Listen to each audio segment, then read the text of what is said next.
welcome to hashtag I was here again. Now I know I look a little crazy from my last video when I was looking nice. Right now, as we all know, with this COVID-19 stuff going on, looking crazy, scaring everybody, hair salons, beauty supply stores, everything closed. And in this video, I just want to give you guys a glimpse of where I work. Yeah, I know I literally just got back home and I'm already working, thank God. But I am currently working at a rehab center / nursing home. It's not long-term care, which is why I call it a rehab center, which is why we call it a rehab center. Yeah, I work at a rehab center in Queens, New York, and with this COVID-19 thing, believe me when I tell you guys, I am scared and I get cussed out every single day by my family. But you know, this is also part of the growth process for me to make it someday in the medical field.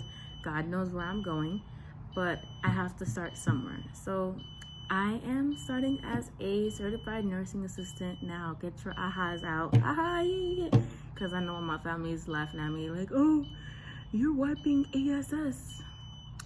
That is part of the job. But without us people who are cleaning these, you know, people who aren't able to do it themselves, where would we be, you know? Their families aren't doing it for them. Sometimes they can't, you know. But if we didn't have those people who are doing these things, where would we be? So in this video, I'm just gonna give you guys not a glimpse. I can't show my rehab center, sadly, for, you know, policy agreements and whatnot.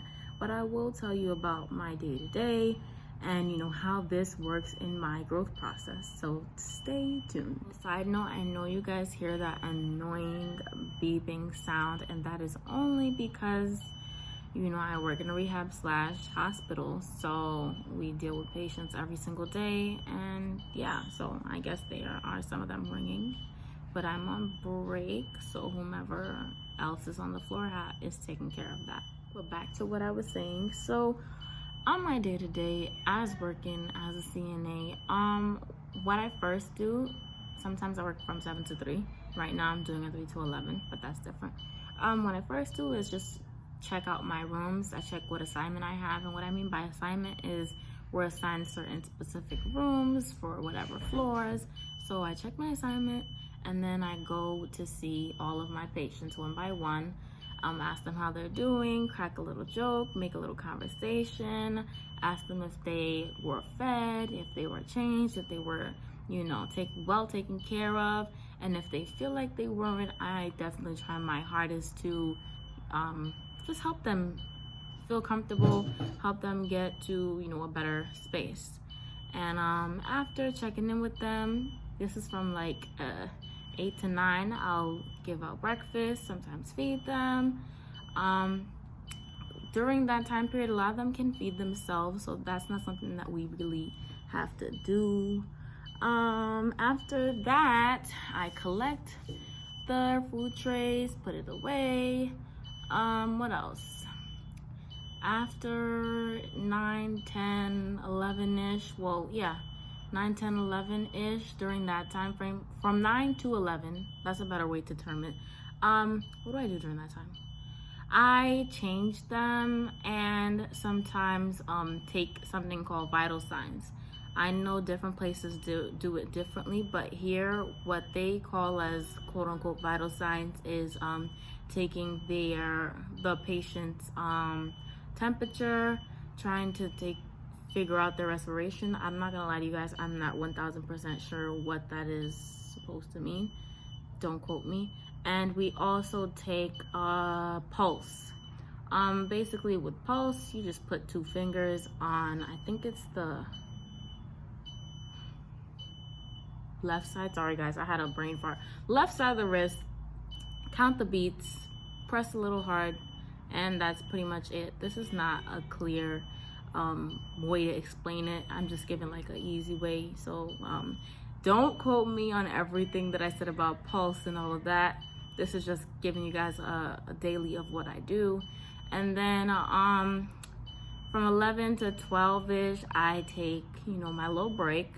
And then from 12 to 1 and sort of 1 to 2 during that time, I'm also again going around seeing who needs to be bathed, changed, changing them. And then for my last hour, from about 2 to 3, I try my hardest to plug everything in the computer. So what we have to do is literally take note of everything you do for the patient. When you change them, when you turn them on their sides, how many times you turn them on their sides. Sometimes you have to turn them on their sides 4 or 5 times in a shift just to make sure that they don't get bed sores. What else do we have to do? We also have to document how much they eat. Like usually it'll ask that they eat from 25% all the way to 100%, and you have to go 25 or 50 or 75 or 100, whichever. And then you also have to document how many milliliters of liquids or fluids they drank. So it's a lot of documenting just to make sure that you're doing your job as best as possible. So yeah, you also have to document bowel movement, because you know sometimes we never know if the person was constipated or not. Just have to document if they released bowel movement, well, if they had bowel movement between the time frame that you were working. What else do we have to document? We also have to document movement of the upper and lower extremities. What that means is basically upper body, lower body. Just got to document if you feel like your patient has, you know, moved around. What else do I have to document? It's a lot of documenting just to make this clear cut and short and cute.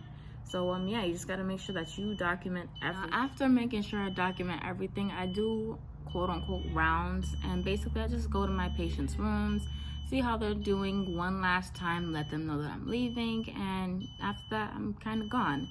Now for when it comes to going home, oh my goodness, my mother, you know, my mother and father, grandmother, you know, I have older people in my household, and they are not excited with the time that I chose to do this, but you know, I'm not too excited about it as well. But I do feel like I have a calling in the healthcare system, and you know, you got to start somewhere, and this is not the best and ideal time to do it. So I'm not recommending everyone do what I'm doing. Some people may say it's dumb, some people may say it's heroic. I just feel like I just have a calling, and if you guys were to hear the story as to how I got this job, you would be like, okay, this is wow. Yeah. That's not even English, but yeah, so I felt like I have a calling, and my routine for going home, in my car I literally have like a whole plastic bag covering my whole chair from head to toe, because I don't want to contaminate my car. And before I even leave my job or even enter my house, I literally strip and take everything off so that I don't contaminate my household, my family members. I usually drink hot water, you know. I don't know if this is true or not from Haitian remedies, but they be like, oh, tea can kill all the bacteria or whatever. So I take ginger tea sometimes, and I also just drink straight up hot water when I first walk into the house, just to protect my family from anything and myself as well. So I take everything off and I put it in a plastic bag, and then I wash it the same night just to make sure that, you know, bacteria stays. Wash it with hot water and, you know, soap obviously, but just making sure that everything is really, really warm. And yeah, that's pretty much my routine for taking everything off, keeping everything clean, and rotating. I also do not wear the same shoes that I wear in the vicinity of my rehab center into my household or building. I don't bring the same shoes, so I switch my shoes when I'm in the front of my house, and then I walk into my house with that shoe, whatever the case may be, because obviously the number one goal here is not to contaminate anyone in my household.